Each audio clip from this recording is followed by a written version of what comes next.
Hi. How are you? Great, thank you. Welcome back. Thank you very much. Great to be here. You want to go first? You want me to? Go ahead. You find that? Yeah. There's no mistake that Dallas is. If each artist has a city that kind of birthed their music, Dallas would be ours. Looking out, and before a lot of you were born, we were playing places here like Borrowed Money and Nowheres But Texas, Cowboys, Crystal Chandelier, Southern Junction, Good Luck Rodeo, all these places. And then we're lucky enough to kick our first television special for BBC off here in Reunion. Came back and did one at what was Texas Stadium at that time. So this is a place of history for us, a place of love. People fed us here when we couldn't feed ourselves, and housed us when we didn't have money to house ourselves. So this is like coming home. So very, very happy to be back here.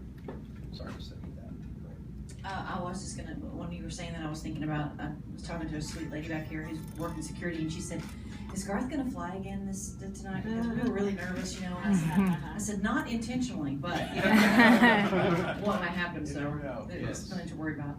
I just want to say that I'm excited to be here. I'm in the middle of a bunch of stuff, including a cooking show, and so I wasn't absolutely sure that I was actually going to get to be in Dallas, and which is why my name was not announced. And but I'm here, and I'm happy to be here. So. So I'm going to be, when we have days off and Garth's sitting by the pool, I'll be working, doing a cooking show. Thank you. But I'm happy to be here. Happy to be here. Very nice. So we're really not that great at talking at you. We'd rather talk with you to feel a lot more comfortable. So if anybody have any questions about tonight, tour, anything like that, we'll just go ahead and get started. Like, yes, ma'am. You say it feels like you're back home tonight. How deep do your roots go here in North Texas? And what is your name? My name is Cynthia. Hi, Miss Cynthia. Hi. If you don't mind, if you ask a question, if you could introduce yourself too, because it's nice to know who you're talking to.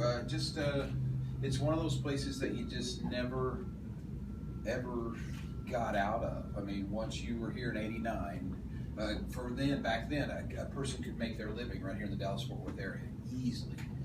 There were more honky-tonks than you could shake a stick at. They were always packed, and they were always fun. Great place to cut your teeth, great place to learn your entertaining, kind of history here. And this place knows its country music inside and out. So this was very much home for us. Ain't Going Down, throughout the time we're here, our job is to make sure that there's going to be some people that come to all 7 shows. I know that's crazy, but there are. Our job is to make sure those people notice something different every time they're here. So what you want is someone to go, I really loved when they played this, and go, wait a minute, they didn't play that our night, and then they played something their night. So that's the fun of it. So you try and save stuff. So in Ain't Going Down, we're going to use, we use old footage up on the phone. So you'll see us from here in early 90s and stuff too.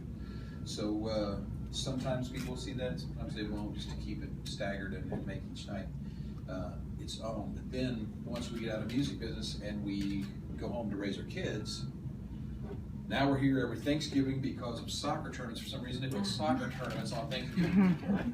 So we've been back and forth to Dallas almost as much when we weren't touring as we were when we were touring. Cold and rainy soccer tournaments, Thanksgiving. Always. So that's so we've been back and forth here. Great place. Yes, sir. Garth, Paul Southend, Let's Go DFW. Hey, Paul. I want to know about how do you keep up the stamina to do even 2 shows a night? Because I know I couldn't do it. Oh man, that's very sweet. You could, man. You'd love it. I'm not a guy that believes in pyramids but I gotta tell you, when everyone's focused on you, it gives you an energy that you just don't know where it comes from. Because truth is, you can see the way I'm built. I'm not a guy that's for speed or anything like that.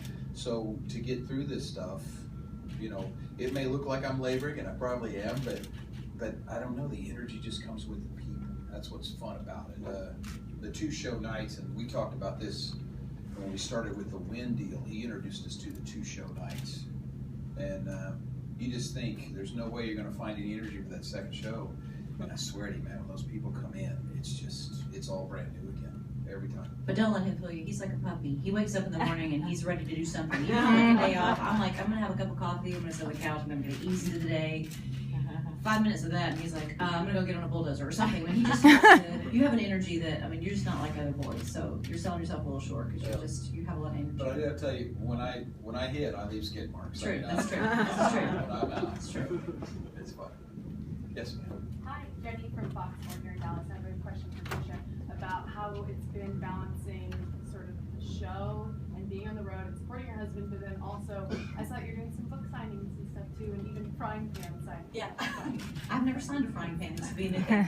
Yeah, I never expected to have this second career. I really wrote the first book for fun and to have all of my mom and my grandma's recipes in one place. So the fact that there is a show and there is cookware and all that stuff is I can't even believe it myself. Never thought about how it might fold in if we went on tour again on this level. And the book came out in April, and usually it's kind of like an album release where you spend the first few months really promoting it and doing book signings, and then the publishing company kind of goes on to the next author that's coming out. And we thought being on tour and being in a town for more than a day gave us a real opportunity to keep it going, and it's really